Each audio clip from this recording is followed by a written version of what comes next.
welcome. Are you ready to start writing? Let's get right to it. Another very common problem writers face that goes along with how do I start is I don't feel inspired. In this video, we will look at ways to inspire and motivate you and show you how to draw a reader into your writing. Firstly, jot down a few ideas. What do you normally think of as inspiring? It could be nature, landscapes, flowers, everything that you see around you, including the city that you live in, and then perhaps paintings or photographs that people have shared. The people themselves could inspire us. Maybe they are beautiful or very handsome, and then animals or perhaps pets like cute puppies and kittens. All of these might be visual ideas first. But what about sounds? Think of music that makes you feel an emotional response. It could be your favorite track or an irritating tune you can't get out of your head. Do you think of your characters in your books listening to music during their day or even singing or playing an instrument? Then there are sounds of the neighborhood or community that you live in. Sounds that we get used to, like a lawnmower or traffic.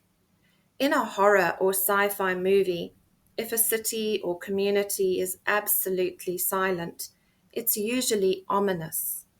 What sounds do your characters in your story hear? We all love peaceful, tranquil sounds, and these can set the mood for a more thoughtful scene, or perhaps something romantic. It's strange that we often don't think about smells when we are writing, but it's an element of life that impacts us all so much. Whether these are beautiful smells like perfume or cologne, or horrible smells like rotting garbage, it really adds impact to a scene and makes a reader feel a specific response. They might be entranced or disgusted. Smells are usually strongly attached to memories. A man might not want his wife to wear the same scent as his mother, and a cheating husband could be caught out by the smell of foreign perfume on his shirt. How can you use the sense of smell to enrich your descriptions? One of the first ways we begin to learn as children is to touch things. We discover they are hot, cold, or just plain yucky. The feeling of rich fabrics can add to the opulence of the scene you describe. What about the feeling of a puppy's nose in your hand or walking through a field of lavender? There are unpleasant sensations like rough bark or uneven bricks. As your character touches something, you can show an aspect of his character. For example, the rough bark reminded him of a school desk where he had carved his initials. Or maybe a character runs barefoot across the ice because she is so desperate to escape. We think about different tastes every day. As we enjoy morning coffee or look forward to a chocolate treat, we are imagining the taste. Think about delicious tastes you can bring into your character's experiences. A horrible taste can also affect the emotion of a scene. The burnt dinner could add to the disappointment and resentment of characters around a family table. Two children could be sharing an ice cream, laughing at the delight of the strawberry or banana flavors. And a young man might find his dessert tastes sour when he reads a rejection letter from college. Think about how taste affects the tone of each scene. All of our senses cause us to feel emotions, so we can share these with readers. When we read a book, It can make us feel basically happy, sad, angry, or afraid. But characters in the story could be feeling a wide range of emotions. Try to think of a memory connected to each of these emotions: hate, gratitude, pride, shame, disappointment, relief, admiration, or pity. You could just begin: I remember when I felt so grateful. It was the day, dot, dot, dot, and you continue to write. You could probably write a paragraph about each one. So emotions do inspire us. They help us to tap into memories that can be shared with others. The disappointment of a poor grade or report card is quite universal, and the pride felt in winning a game or defeating an opponent is also one we could all identify with. So, how can we bring all these elements together in a scene? Think of something simple, a basic activity that you know. Here I have chosen baking cookies, but it could be riding a bike or driving a car or shopping.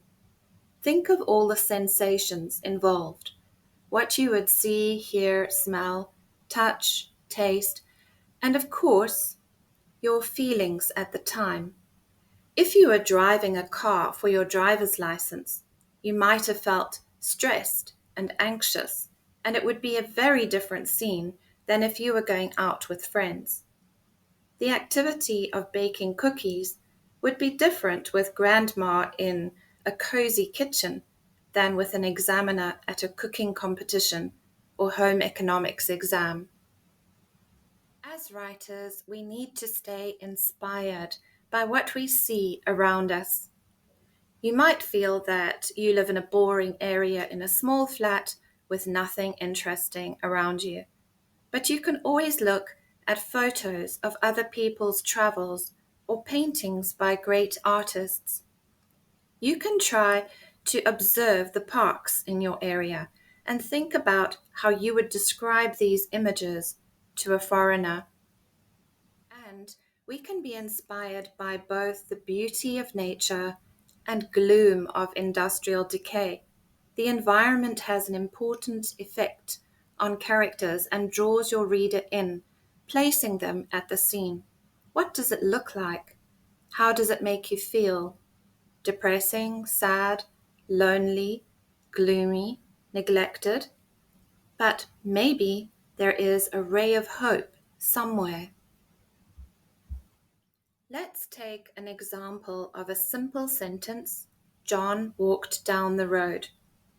For each person who hears it, they might have a different image or thought about what that means.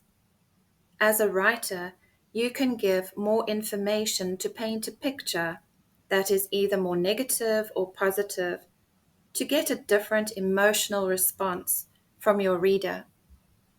So here we have added sensations to the sentence. John crunched a green apple, wincing at the sour taste.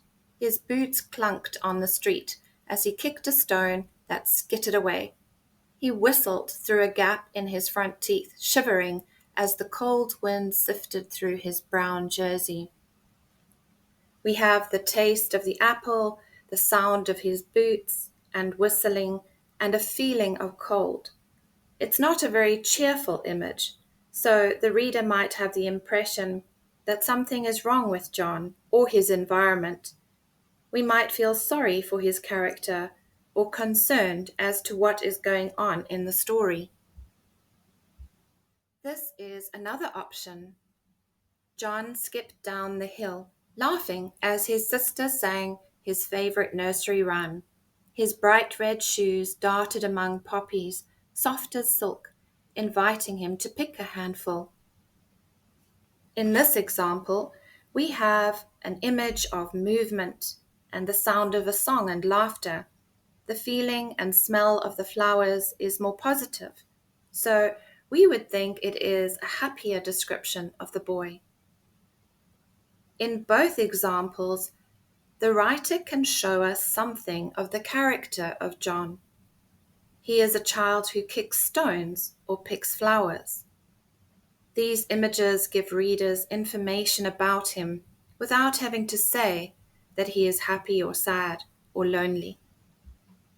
In your task today, take each example and show the reader who the character is by adding sensations and emotions.